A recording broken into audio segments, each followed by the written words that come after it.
Hello friends, good morning. स्वागत है आप सभी का हमारे YouTube channel Divya steno classes में। अगर आप हमारे चैनल पर नए हैं तो हमारे चैनल को सब्सक्राइब कर लीजिए और बेल आइकन को दबा लीजिए। आज का डिक्टेशन 90 वर्ड पर मिनट पर होगा। वो सारे एग्ज़ाम जो 80 वर्ड पर मिनट पर मांगता है उन सारे एग्ज़ाम के लिए ये डिक्टेशन है। आप अच्छे से लिखिए। वैसे कोरोना रिलेटेड तो हम अभी नहीं आउटलाइन दे रहे हैं, नहीं उसका डिक्टेशन दे रहे हैं, लेकिन ये किसान आंदोलन से रिलेटेड है। आप इसको लिखिए, एग्ज़ाम में आ सकता है। एक आपको डिक्टेशन कोरोना से आ सकता है या फिर एक डिक्टेशन आपको किसान आंदोलन से आ सकता है। तो इन दोनों को आप अच्छे से प्रैक्टिस करके जाइए।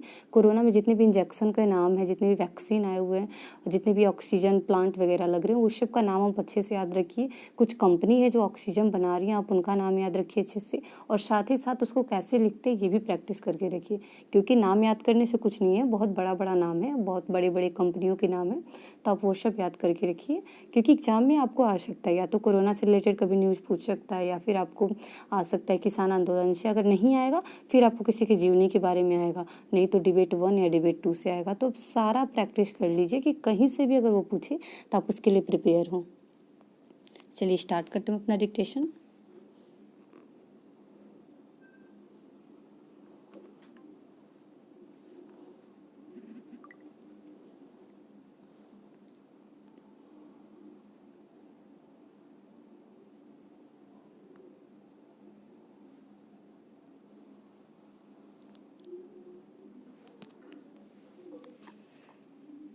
स्टार्ट। इस पर हैरानी नहीं कि कृषि कानूनों के खिलाफ सड़कों पर उतरे किसान नेता अब अपने आंदोलन की वापसी की राह तलाश रहे हैं।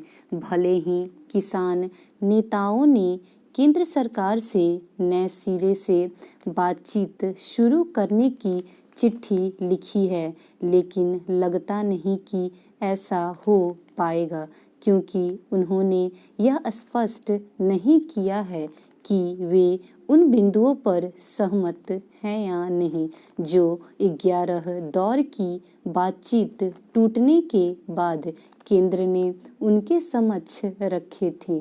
यह बातचीत टूटी ही इसलिए थी क्योंकि केंद्र की तमाम नरमी के बाद भी किसान नेता अपने हठ का परित्याग करने के लिए तैयार नहीं थे। वे न केवल केंद्र सरकार को आदेश देने की मुद्रा अपनाए हुए थे, बल्कि तीनों कृषि कानूनों की वापसी से कम कुछ मंजूर करने को भी तैयार नहीं थे।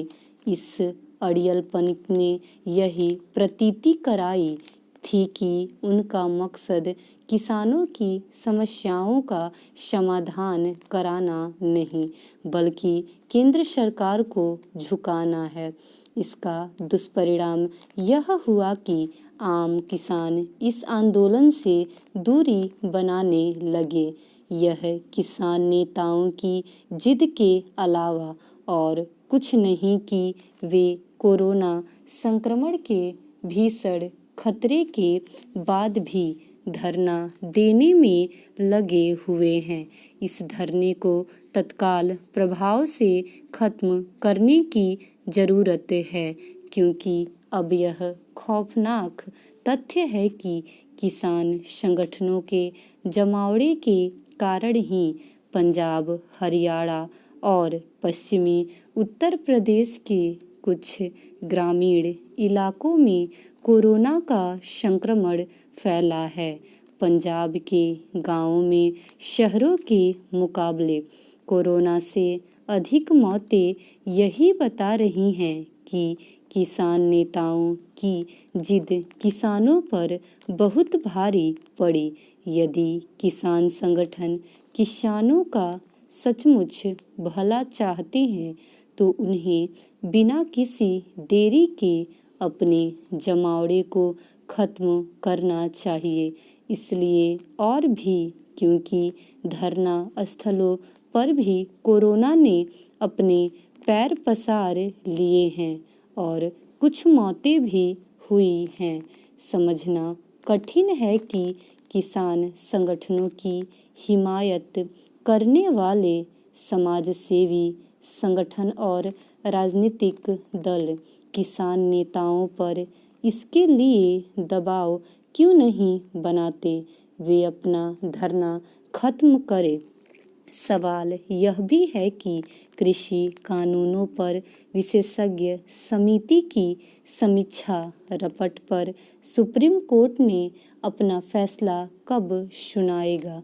क्या यह विचित्र नहीं कि जो सुप्रीम कोर्ट कोरोना संकट से जुड़ी समस्याओं का स्वतः संज्ञान ले रहा है, वह संक्रमण फैलाने का कारण बन रहे किसान आंदोलन पर ध्यान देने की जरूरत नहीं समझ रहा?